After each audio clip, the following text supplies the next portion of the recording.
우리는 지난 시간부터 하나님 나라라는 주제를 가지고 말씀을 살펴보고 있지요. 설교를 앞서서 제가 여러분에게 질문을 드릴 텐데 여러분 무슨 질문을 드릴지 예상이 되시죠? 지난주에 하나님 나라가 무엇인지 정의를 내려드렸습니다. 여러분 옆에 계신 분들한테 얘기해도 좋고 자기 스스로 이렇게 말씀하셔도 좋습니다. 제가 하나님 나라란 무엇입니까? 라고 하면 하나님의 백성이부터 시작해서 한번 말씀해 보도록 하겠습니다. 하나님 나라가 무엇입니까? 하나님의 백성이 약속하신 땅에서 말씀을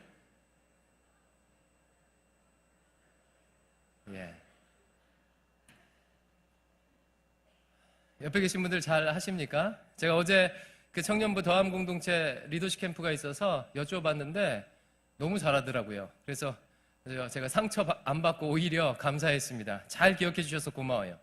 근데 여러분 이 정의를 들으시면서 이런 질문이 생길 수도 있을 것 같아요. 어떤 개념이나 어떤 사물에 대해서 정의를 내리면 그 사물과 그 개념을 다 포괄하는 내용의 정의를 내리는 것은 불가능합니다. 예를 들면 박용모가 누구인가라고 정의 내릴 때 박용모란 외모적으로 이렇게 정의 내릴 수 있죠. 이렇게 잘생긴 사람이 박용모다라고 정의 내릴 수도 있고 아니면 저의 성격을 가지고도 정의 내릴 수 있습니다. 이렇게 까칠한 성격을 가진 사람이 박용모다.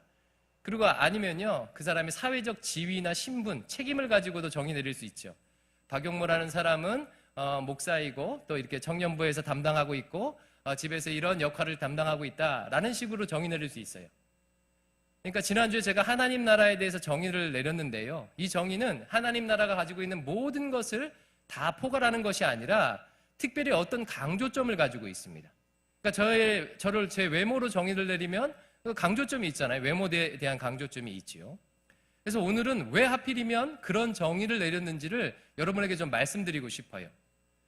여러분이 앞으로 하나님 나라에 대해서 관심을 가지고 이렇게 열심히 설교도 듣고 연구를 하시다 보면 이런 얘기를 반드시 들을 거예요. 그러니까 제가 지금 하나님 나라에 대해서 정의 내린 그 정의와 다른 식의 정의를 들으실 것입니다. 일반적으로 학문적으로 우리 복음주의 교회 안에서 하나님 나라를 보통은 어떻게 정의 내리냐면요. 하나님이 다스리는 것, 하나님의 통치, 하나님의 다스림이라고 하나님 나라를 정의 내려요. 일반적으로 그렸습니다. 그러니까 앞으로 여러분이 하나님 나라에 대해서 요즘에 핫한 이슈, 하나님 나라에 대해서 설교를 듣고 공부하다 보면 어떻게 정의 내린다고요? 하나님 나라란 하나님의 통치, 하나님의 다스림을 의미한다 라고 이런 얘기들을 많이 듣게 되실 것이에요. 근데 왜 하필 저 박용호 목사님은 일반적인 정의를 놔두고 특별하게 자기 나름대로 정의를 내렸는가? 저는 하나님 나라를 연구하는 학자로서 또 하나님 나라에 대해서 가르치는 목회자로서 그리고 하나님 나라를 운동하는 운동가로서 제가 이렇게 경험적으로 보니까 하나님 나라를 하나님의 다스림, 하나님의 통치라고 정의하는 것보다 제가 내려드린 정의가 훨씬 더 유용하다는 것을 발견했어요. 그렇다면 먼저 일반적인 정의라고 하는 하나님 나라는 하나님의 통치, 다스림이다라는 정의와 제가 내린 정의가 어떤 관련이 있는가? 어떤 관련이 있냐면요. 하나님의 백성이 하나님이 약속하신 땅에서 하나님의 말씀을 실현함으로 하나님의 주권을 인정하는 것은요. 그 과정과 그 동인과 과정과 결과로 나타나는 것이 바로 하나님의 다스림, 통치예요. 그러니까 하나님께서 다스리시고 통치하기 때문에 그것이 동력이 되어서 하나님의 백성이 하나님이 약속하신 땅에서 하나님의 말씀을 실현하게 되는 것이고 또 하나님이 통치하시고 다스리시기 때문에 하나님의 백성이 하나님이 약속하신 땅에서 하나님의 말씀을 실현할 때 하나님의 다스림으로 인하여서 그와 같은 일들이 그 과정 가운데 일어나고 또 하나님의 백성이 하나님의 약속하신 땅에서 하나님의 말씀을 실현하게 되면 하나님의 통치, 하나님의 다스림이 온전히 구현되는 거예요. 이런 상관관계가 있어요. 근데 그럼에도 불구하고 박용호 목사님은 왜 굳이 그와 같은 형식으로 정의를 내리는가? 두 가지 이유 때문에 그런데 첫 번째 이유는 그렇습니다. 첫 번째 이유는요. 하나님 나라를 하나님의 다스림, 통치라고 정의 내릴 때는요. 이 개념이 굉장히 모호해요. 하나님의 통치, 다스림이라고 했을 때는 하나님 나라는 모든 곳, 모든 때가 됩니다.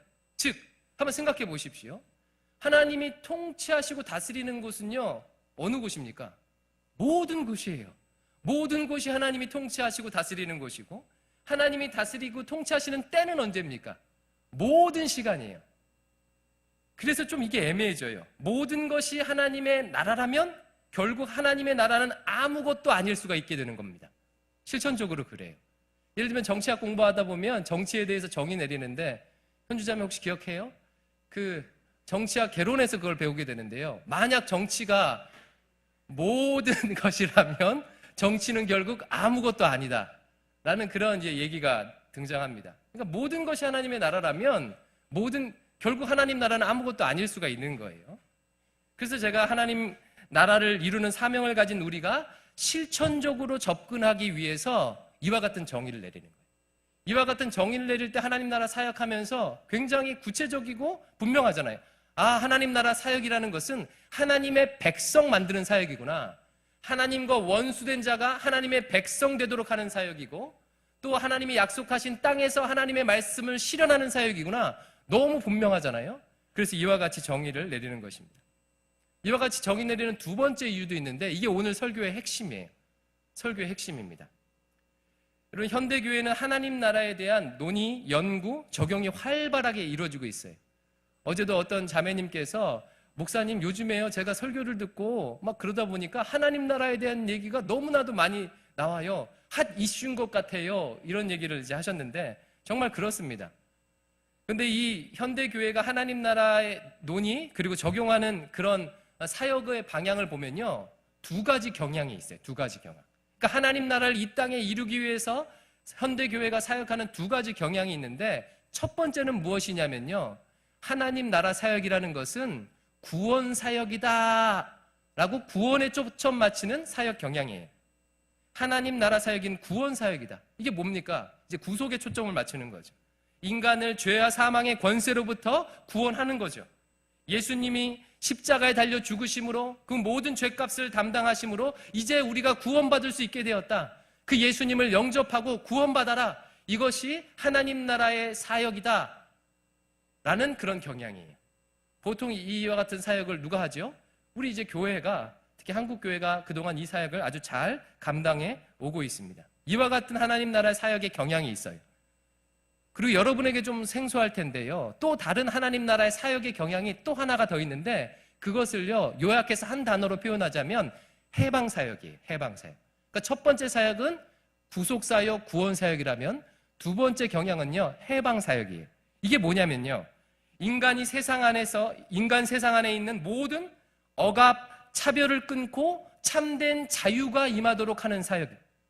조금 더 자세히 설명하면 이와 같아요. 인간이 하나님을 배신하고 인간 사회에 죄가 들어온 이후 인간 세계 안에는 온갖 악한 일들이 지배하게 됩니다. 그것은 구조적으로, 문화적으로 견고한 지인을 형성해서, 그리고 인간은 그런 악의 구조 속에서요 고통하며 신음하며 살아가고 있죠. 우리가 지금 그렇게 살아가고 있지 않습니까? 그런 정치, 경제, 사회, 문화 안에 모든 폭력과 억압과 차별을 철폐하고 하나님의 창조의 질서가 온전히 회복되도록 하는 사역, 간단히 말해서 해방사역인데, 그것에 초점 맞춰서 하나님 나라를 이루는 그런 경향이 있습니다. 하나님 나라에 있어서 여러분 구속을 강조한다면요, 하나님 나라 사역에 있어서 어디에 초점을 둔다고요? 개인의 구원에 초점을 두겠죠. 그렇죠? 개인이 죄와 사망으로부터 구원받게 되고 하나님 백성 되도록 하는 거예요. 하나님 자녀 되는 거예요. 이렇게 초점을 맞출 때는 교회 사역이 개인 전도, 그리고 우리의 사역이 개인 전도에, 개인의 회심에 초점을 두는 사역이 될 테고, 그 개인이 제자 되는 것에 초점을 두는 사역이 될 것입니다. 그리고 또한 이렇게 될 때 하나님 나라는 이 땅에 임하는 하나님 나라를 강조하겠어요? 아니면 죽어서 가는 천당을 강조하겠어요? 죽어서 가는 천당을 강조하겠죠. 그렇죠? 그가 죄로부터 구원받고 죽어서 천당 가는 것을, 죄로부터 구원받고 죽어서 천당 가는 것을 강조하게 되겠습니다. 뿐만 아니라 제가 하나님 나라에 대해 정의를 내릴 때 하나님의 백성이 하나님의 약속하신 땅에서 하나님의 말씀을 실현함으로, 이 세 가지 중에서 무엇을 강조할까요? 하나님의 백성을 강조하겠죠. 백성. 개인에게 하나님의 말씀이 실현되는 것, 이것이 이제 강조될 거예요. 그럼 반면에 해방에 초점을 두게 되면 어떻게 될까요? 해방에 초점을 두게 된다면 개인이 아니라 그 사회의 제도, 구조적 변화, 문화의 변화에 초점을 두는 사역을 하게 되는 것입니다. 노예 해방 운동이라든가 남녀의 평등 운동이라든가 빈부격차를 줄이는 운동이라든가 아니면 민주화 운동이라든가 사회 구조, 제도, 시스템 변화 그런 것에 초점을 두는 사역을 하게 되는 것일 거예요. 그러면 질문 드려볼게요. 제가 하나님 나라에 대해 정의 내리는 이 세 가지, 하나님의 백성이 하나님의 약속하신 땅에서 하나님의 말씀을 실현하는 것 중에서 해방 사역에 초점을 둔다면 이 세 가지 중에 뭘 강조할까요? 약속의 땅이에요. 땅을 강조하겠죠. 지금 이 땅에 있는 불의와 구조적 억압 이런 것들을 이제 하나님의 이런 것들을 철폐하고 하나님의 말씀이 이 땅에 실현되도록 하는데 초점을 두게 되는 것이겠죠. 이 극단적인 이제 그 신학 경향 중에 이런 경향들이 있어요. 한국 안에서는 민중 신학이 있었고 또 남미의 해방 신학이 사회 구조의 해방 이런 것들이 하나님 나라에 임한다고 이렇게 강조를 했었죠. 그러면 제가 질문 드려볼게요. 여러분 생각해 보세요. 자, 하나님 나라를 이루는 사역이 두 가지 경향이 있다고 했는데 여기까지는 잘 따라오셨죠? 그렇다면 하나님 나라는 개인의 구원과 사회 구원 이 두 가지 중 무엇을 포함하겠습니까? 이 두 가지 중 무엇을 포함하겠어요? 예, 이 질문 자체가 굉장히 어리석은 질문입니다. 우문이에요. 왜 그래요? 마치 이것은 무슨 질문과 똑같냐면 하나님은 우리의 영혼과 육체 중 무엇을 구원하겠습니까? 라는 질문과 똑같습니다. 하나님은 우리 영혼과 육체 중 무엇을 구원하죠? 우리 영과 육 모두를 구원하십니다. 이것을 신학적인 용어로 총체적 구원이라고 하세요. 우리는 우리 영혼만 구원하신 것이 아니라 하나님께서는 우리의 육체까지도 아니 우리의 전 삶까지도 다 구원하십니다. 하나님의 구원은 그와 같아요. 따라서 이 두 가지 모두를 하나님 나라는 포함하고 있는 것입니다. 하나님 나라는요, 존재의 근원 되신 하나님을 떠나서 정체성을 잃어버리고 소유를 통해서 자기 존재감을 얻으려고 하며 고통과 비참에 있는 인간에게 예수 그리스도의 십자가의 죽으심으로 말미암아 존재의 근원 되신 하나님과 화평하게 될 수 있다. 이것이 실현되는 것이 바로 하나님의 나라입니다. 그래서 하나님 나라에 들어간 사람들은 하나님을 아빠, 아버지라고 부르며 하나님 백성 되고 하나님 자녀가 되는 거죠. 그래서 존재의 근원 되신 그 하나님 앞에서 소유가 아니라 그 하나님 앞에서 그 자체로 존재 자체로 자기 자신을 누리며 그것을 향유하게 되는 그런 나라입니다. 뿐만 아니라요, 하나님의 나라라는 것은 죄로 말미암아 왜곡된 세상이 왕 대신 예수 그리스도와 또 그로부터 권세를 위임받은 그의 백성이 공중 권세 잡은 사단이 심어놓은 악한 세계관, 폭력, 억압, 착취, 차별의 세상 풍조를 멸하고 하나님 나라의 정의와 공의를 온전히 이 땅에 실현하는 그런 나라입니다. 쉽게 말하면 개인 구원과 사회 구원, 모든 피조 세계의 구원을 포괄하는 그런 나라입니다. 그 어느 것 하나 간과할 수 없는 거죠. 따라서요, 이와 같은 두 가지 구원과 해방의 사역의 차이점을 인식하면서 그것을 실천적으로 포괄할 수 있는 정의가 이제 제가 내려드린 정의라는 거예요. 굉장히 유용하죠, 여러분. 제 오랜 제 경험상 그렇게 정의를 내려드렸어요. 그래서 하나님 나라는 하나님의 백성이, 즉 개인의 구원, 제자도 약속하신 땅에서 사회 구조, 문화, 제도의 변화, 하나님의 말씀을 실현하여 하나님의 주권이 이루어짐으로 하나님의 통치와 다스림이 온전히 구현되는 나라예요. 제가 왜 이렇게 정의 내렸는지, 제가 내려드리는 정의의 강조점이 무엇인지 여러분 이제 인식하셨을 거예요. 그렇죠?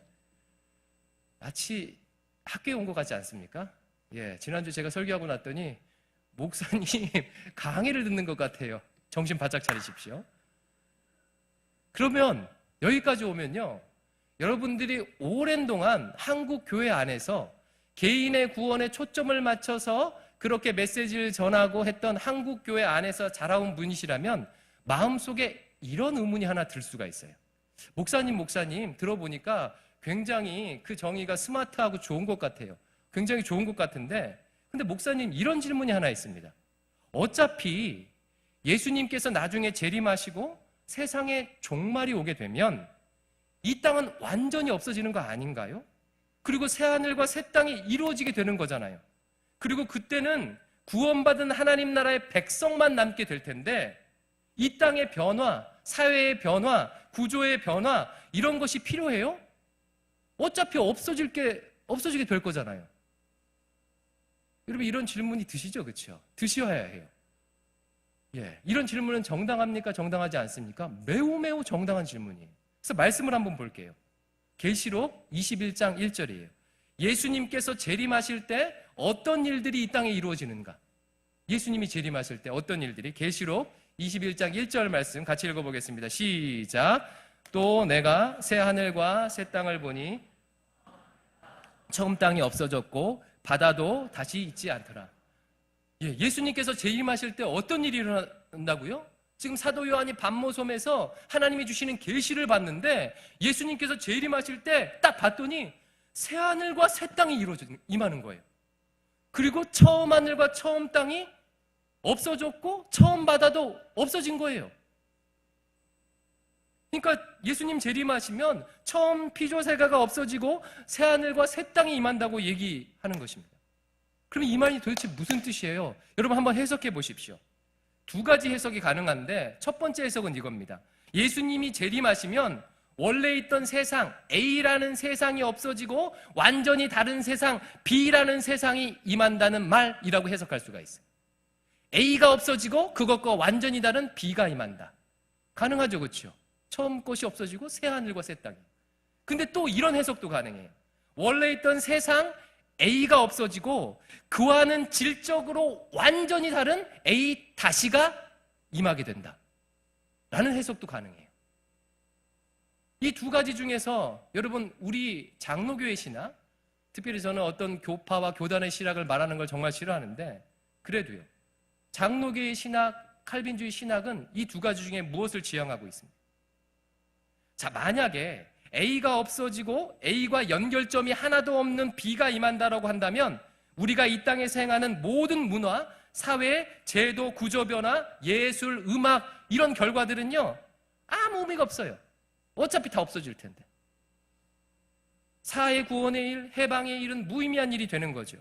우리는 나중에 이루어질 완전한 세상에 들어갈 하나님의 백성 만드는 일만 열심히 하면 돼요. 쉽게 말하면 전도만 열심히 하면 되는 거예요. 하지만 성경 전체는요, 이와 같이 이 본문을 해석하도록 용인하지 않습니다. 이 본문은 그렇게 해석하도록 하지 않아요. 즉, A가 없어지고 완전히 다른 B가 생겨나는 것이 아니라 불완전하고 타락된 A가 없어지고 완전히 질적으로 다른 새로운 피조물 A 다시가 생겨난다는 거예요. 연속성과 불연속성이 있는 거죠. 근데 중요한 것은 이 해석의 결론을 아는 것보다 더 중요한 건 뭐냐면요, 왜 그렇게 해석하는지 그 이유를 아는 거예요. 그리고 이것이 핵심입니다. 이렇게 해석하는 정당한 이유는 첫 번째는 뭐냐면요, 저를 따라 해볼게요. 구원의 일관성 때문이다. 예, 조금 말이 어려운데 설명을 들으면 굉장히 쉽습니다. 우리가 구원받은 것을 생각해 봅시다. 여러분, 성경은요, 우리가 구원받은 우리를 어떻게 정의 내리고 있냐면요, 고린도 후서 5장 17절 말씀이에요. 같이 읽어볼게요. 고린도 후서 5장 17절 시작. 그런즉 누구든지 새로운 피조물이라 이전 것은 지나갔으니 보라 새로이 되었도다. 우리가 어떻게 됐대요? 그리스도 안에 속하게 됨으로 말미암아 새로운 피조물이 됐대요. 우리의 이전 것은 완전히 지나가고 보라 새 것이 되었도다. 새 사람이 되었대요. 구원받은 자는 이전 것이 지나가고 새 것이 되었습니다. 그러면 이 말은 무슨 뜻이에요? 자, 예수님을 중간에 믿으신 분 한번 손 들어보세요. 자, 태어날 때 모태신앙 말고 중간에 믿으신 분, 자, 손 들어보세요. 감사합니다. 많이 계시네요. 그러면 믿기 전과 이유가 완전히 다른 새 사람이 되었습니까? 이 말이 그런 뜻이에요? 그렇죠, 그렇죠. 다른 사람이 되었다는 거예요. 질적으로 완전히, 신분적으로 완전히 다른 사람이 되었어요. 예전에는 사단마귀에게 포로가 되어서 살다가 이제는 하나님의 자녀가 되었어요. 예전에는요, 불의한 사람이었다가 이제는 거룩한 사람, 의롭게 칭함받는 거룩한 하나님의 자녀가 되었습니다. 하지만 예전에 믿기 전 나와 지금의 나가 연결점이 있습니까? 없습니까? 연결점이 있는 정도가 아니라 너무 있어요. 아, 내가 믿었는데 이 정도인가? 뭐 이런 생각이 들 정도로요. 너무 변하지 않아서 탈이죠. 그럼에도 불구하고 고린도후서 5장 17절 말씀은 뭐라고 해요?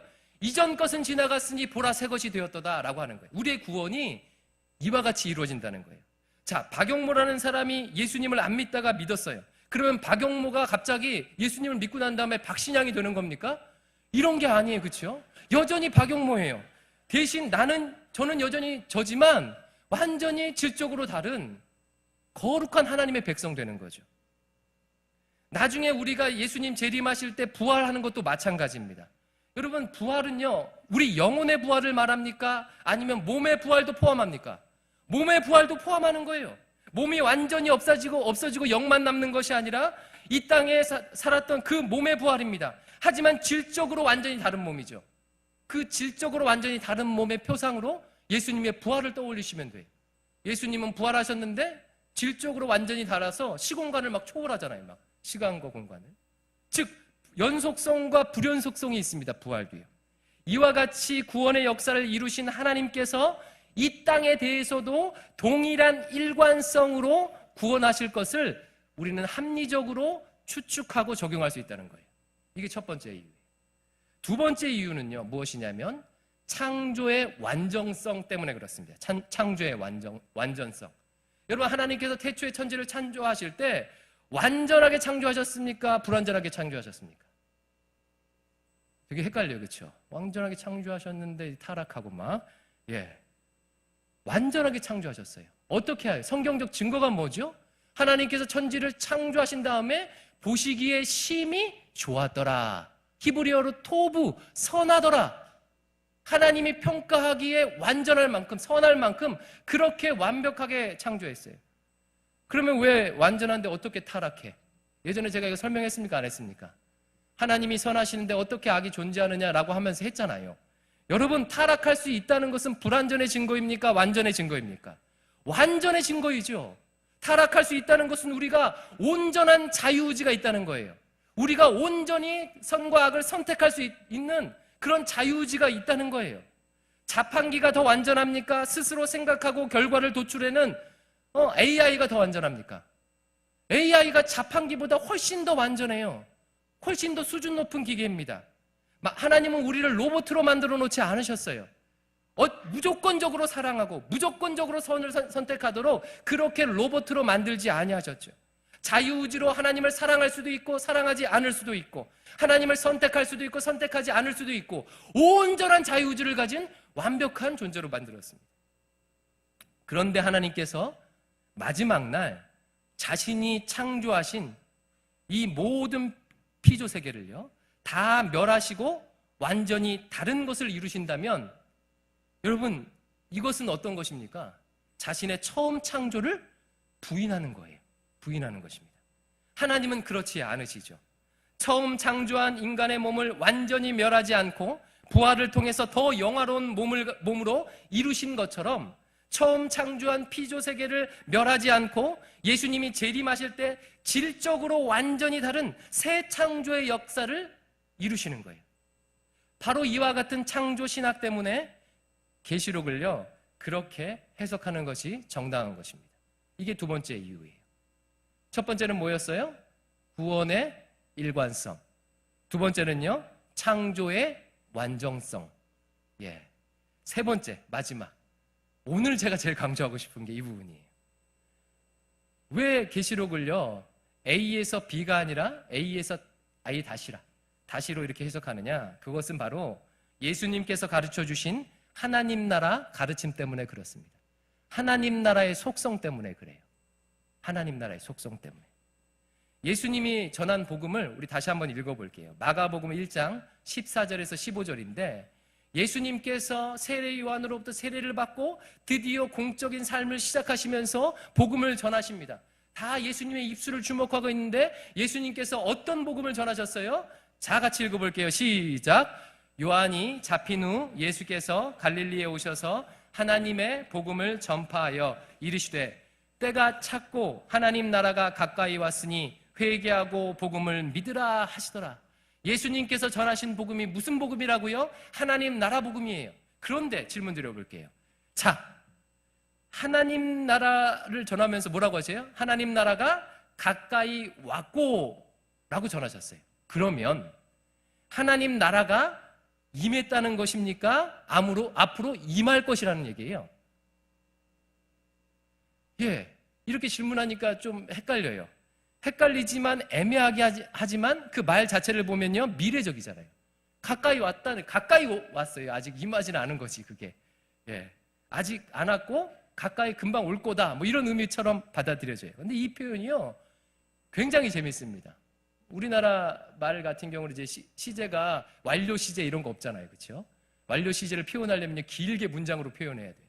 근데 이게 지금 완료 시제인데요, 이 표현이 마가복음 안에서 이 단어가 2번 쓰이는데 이 시제를 가지고 쓰여진 경우가 딱 한 번 있어요.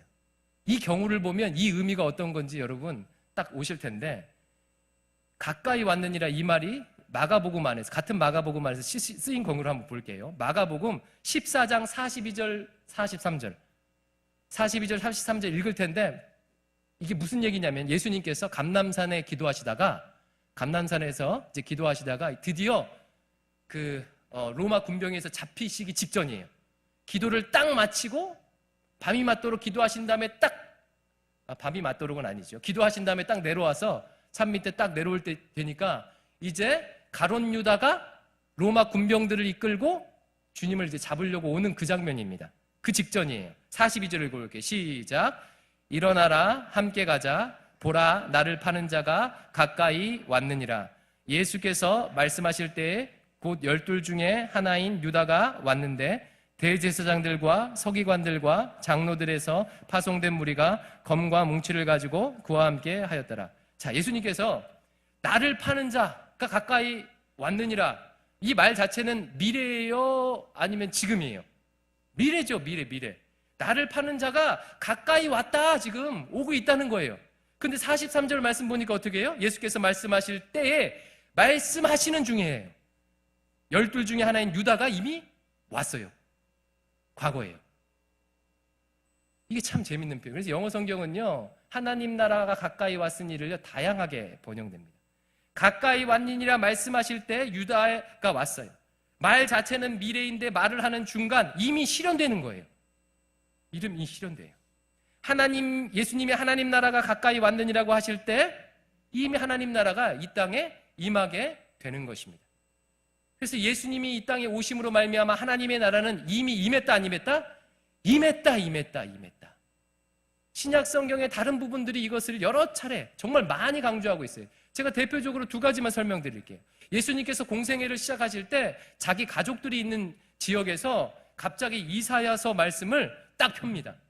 이사야서 말씀 61장 말씀에 주의 성령이 내게 임하셨으니 이는 가난한 자에게 복음을 전하게 하시려고 내게 기름을 부으시고 나를 보내사 포로된 자에게 자유를, 눈먼 자에게 다시 보게 함을 전파하며 눌린 자를 자유롭게 하고 주의 은혜의 해를 전파하게 하려 하심이었더라 라는 말씀을 읽어요. 이게 무슨 말씀이냐면 구약 이사야서에 하나님 나라가 이루어질 때 어떤 일이 이루어질 것인가에 대한 예언의 말씀이에요. 그러니까 나중에 하나님 나라가 이루어질 때 희년의 역사가 이루어질 것이다 라를 예언해 놓은 그 말씀을 예수님께서 딱 읽으셔요. 그러니까 무슨 얘기예요? 지금 하나님 나라가 이와 같은 일이 이루어질 거라는 거예요. 그리고 나서 21절 말씀에, 누가복음 4장 21절 말씀에 뭐라고 얘기하시냐면요, 제가 읽어드릴게요. 이에 예수께서 그들에게 말씀하시되 이 글이 오늘 너희 귀에 응하였느니라. 이미 임했다는 거야, 안 임했다는 거예요? 임했다는 거예요. 하나님 나라가 이미 나를 통해서 임했다라고 말하는 겁니다. 한 구절만 더 읽어볼게요. 마태복음 12장 28절. 마태복음 12장 28절. 잘 따라하고 있죠? 좀 졸리려고 하죠? 같이 큰 소리를 읽어봅시다. 그러나 시작.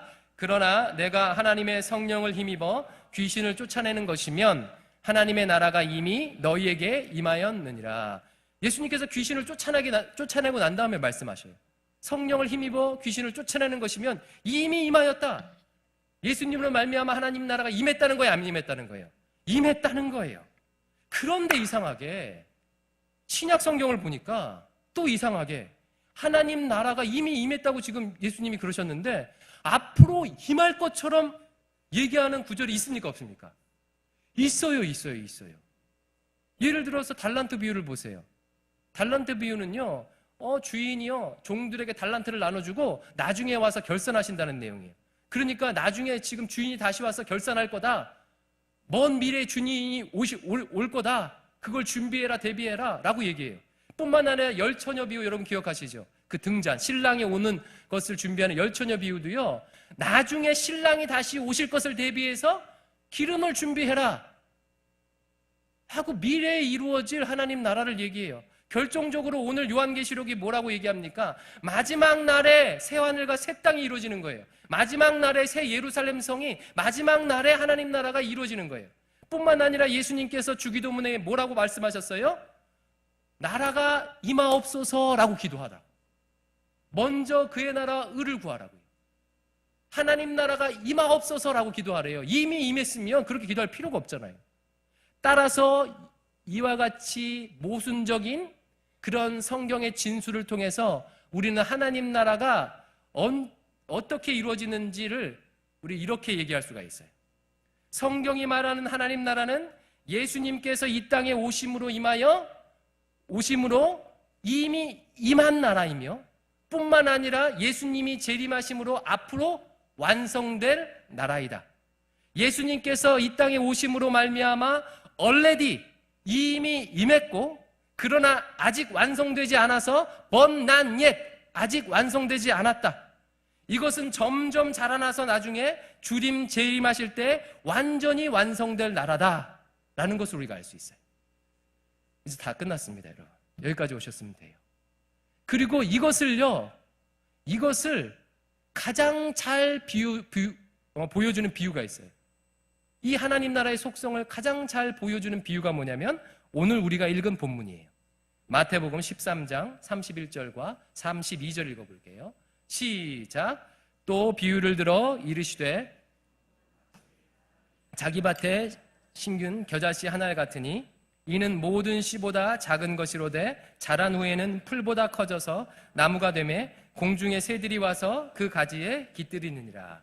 하나님 나라는 겨자씨가 자라나서 나중에 나무가 되는 것과 같아요. 예수님께서 고민하신 거죠. 지금 이렇게 복잡하게 들리는 이 얘기를 어떻게 사람들에게 가르쳐줘야 될까, 하나님 나라를 고민하시다가 겨자씨 비유를 들어서 하나님 나라를 설명하는 거예요. 이미 나를 통해서 임한 하나님 나라가 나중에 어떻게 완성될 것인지를 겨자씨를 통해서 천국은 이와 같으니 하나님 나라는 이와 같으니 라고 하면서 하나님 나라에 대해서 보여주는 것입니다. 이미 겨자씨는 심겨져 있어요. 그 겨자씨 안에는 하나님 나라가 온전히 이루어질 때 완성될 그런 축복들이 다 담겨 있어요. 그리고 그것이 자라나면서 그 축복들이 하나 둘씩 증거로 나타나게 될 거예요. 그리고 예수님으로 인해 임한 하나님 나라는 자라나서 나중에 예수님이 재림하실 때 온전한 나무로 이렇게 자라난다는 거예요. 따라서 하나님 나라를 사는 하나님 나라 백성된 자는요, 이 땅에 살아가면서 두 가지 삶을 경험합니다. 첫 번째는요, 이미 예수님으로 인해 임한 하나님 나라를 이 땅에서 경험해요. 하나님 나라의 구원의 은혜, 말씀과 기도의 은혜, 그리고 예수님을 영접하면서 이미 임한 하나님 나라, 갈등하다가 가정에서 갈등하다가 가정이 회복되고 차별로, 그리고 상처와 아픔으로 자존감이 쫄려서 그렇게 소유를 통해서 살아가려고 하다가 갑자기 그 예수님을 믿음으로 말미암아 나를 사랑하시는 그 예수님께서 나의 자존감을 회복시켜 주시고 또 이 땅에서 의미 있는 삶을 살도록 하며 절망을 소망으로 바꿔주시는 그런 이미 임한 하나님 나라를 경험하게 됩니다. 뿐만 아니라 또 모두 경험하겠어요? 아직 완성되지 않았기 때문에 여전히 갈등하고 고통하고 어려움도 경험해요, 안 경험해요? 경험해요. 아직 완성이 안 돼서. 이 두 가지 이중적 삶이 있어요. 저희도 마찬가지예요. 저희 가정이 구원받았지만 그래서 하나님 나라가 임했어요. 그렇지만 이미 임한 하나님 나라를 우리 가정 안에서 경험해요. 예전에 우리 아버지 시대에 지지고 볶고 싸우고 부시고 막 욕하고 그런 데에서 이제는 저희 자녀들한테 굉장히 제가 생각할 때 인격적으로 대해주고 그래서 하나님 나라의 축복을 이미 임한 하나님 나라를 경험해요. 하지만 여전히 우리 가정 안에서 싸울까요, 안 싸울까요? 여전히 싸워요. 자식 때문에 마음이 무너지는 일들을요, 정말 많이 경험합니다. 왜 그래요? 아직 완성되지 않았기 때문에 그래요. 이 두 가지를 경험할 뿐만 아니라 하나님 나라 백성은요, 어떤 사명이 있는 것이겠어요?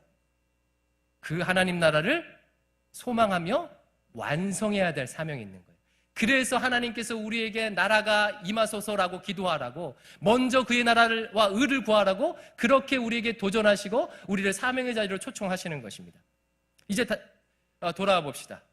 이 하나님 나라의 시작과 연속성을 고려할 때 요한계시록이 말하는 새하늘과 새 땅은 A에서 B가 되는 것일까요? A에서 A 다시가 되는 걸까요? A에서 A 다시가 돼요. 이래도 모르겠어요? 예.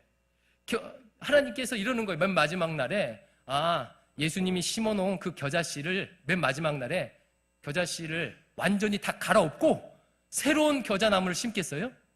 이렇지 않는다는 거예요. 이렇지 않는다는 거예요.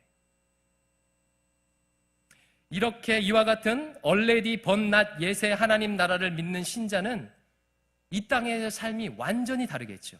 결국 내가 이 땅에서 하나님 나라를 위해서 하는 모든 문화적, 제도적, 사회적 수고와 노력은 의미가 있습니까? 없습니까? 의미가 있다는 거예요. 없어지는 것이 아니라는 거예요. 그래서 아브라함 카이퍼, 유명한 칼빈 신학자죠. 우리가 하나님 나라를 위해 이 땅에서 이루어놓은 모든 것들은 앞으로 완성될 하나님 나라의 벽돌 한 장 한 장이 될 것이다 라는 유명한 말을 남겼어요. 하나님과 원수된 자를 하나님 백성되게 전도하는 일뿐만 아니라 우리의 직업, 우리의 공부, 우리의 제도 변화 운동에 의미가 있다는 것입니다. 있을 뿐만 아니라 그렇게 행해야 된다는 거예요.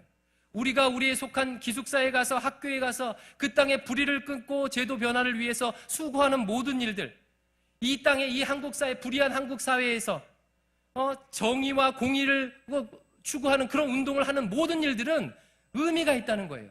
하나님 나라의 벽돌 한 장 한 장이 된다는 것입니다. 하나님이 창조하신 이 창조 세계의 신비를 밝혀내는 과학자의 일들은 의미가 있다는 거예요. 하나님이 주신 창조의 불을 유통하는 기업을 일구는 일은 의미가 있다는 거예요. 우리가 가진 모든 직업들이 이와 같이 하나님 나라와 이런 연관성을 가지면서 의미가 있다는 것입니다. 따라서 우리는요, 하나님이 내게 주신 전공을, 하나님이 내게 주신 직업을 위해서 빡시게 공부하고 추구하며 그곳에 하나님의 말씀이 실현되도록 해야 할 책임이 있는 거예요. 그렇게 해야 되는 거예요. 그래서 직장 가갖고요, 직장에서 열심히 일하세요. 그래서 어떻게 하나님의 말씀이 내가 일하는 일 가운데 실현될까? 그것을 고민하시고 수고하세요. 괜히 직장 가서 일 안 하고요, 성경책 보지 마세요. 성경책은요, 직장 일하지 않을 때, 퇴근할 때 아침에 보시는 거예요. 아침에. 그 직장을 위해서 최선을 다해서 일하고 수고하고 어떻게 생명과 자유의 역사, 하나님의 말씀의 역사가 이루어질지를 최선을 다해서 수고하십시오. 음악을 향한, 심리학을 향한, 법을 향한, 과학을 향한, 미술을 향한 하나님의 일반 계시와 특별 계시가 무엇인지, 무엇을 말하는지 치열하게 공부해야죠. 그것을 여러분, 의미가 있다는 거예요. 과학자든지 축구 선수든지 춤을 추든지 예술을 하든지 상관없습니다. 그곳에 하나님의 말씀이 그 영역에 실현되도록, 그래서 생명과 자유의 역사가, 그거 잘해서 돈 많이 벌어서 헌금 많이 해서 하나님 나라를 추구하는 것이 아니라 그 일 자체를 통해서 생명과 자유의 역사가 이 땅에 일어나도록 하는 일들이 우리 가운데 필요하다는 것입니다. 여러분, 그래서 나의 직업과 하나님 나라가 어떻게 연관되는지 여러분 아시겠죠? 어떻게 연관되는지 아시겠죠? 또 이걸 생각할 때요, 너무 감사해요. 포기하고 좌절하지 않게 돼요. 막상 한번 해보십시오. 직장 가서 말씀의 감동을 받고, 그렇지, 하나님 나라의 역사를 내가 내 직장에서, 학교에서, 기숙사에서, 내 학문 영역에서, 과학에서 이루어져야지 하려고 하면요, 사단마귀가 가만히 안 있습니다. 이미 사단마귀가 불의의 구조를 쌓아놨잖아요. 이것을 깨뜨리는 일이 이루 말할 수가 없어요.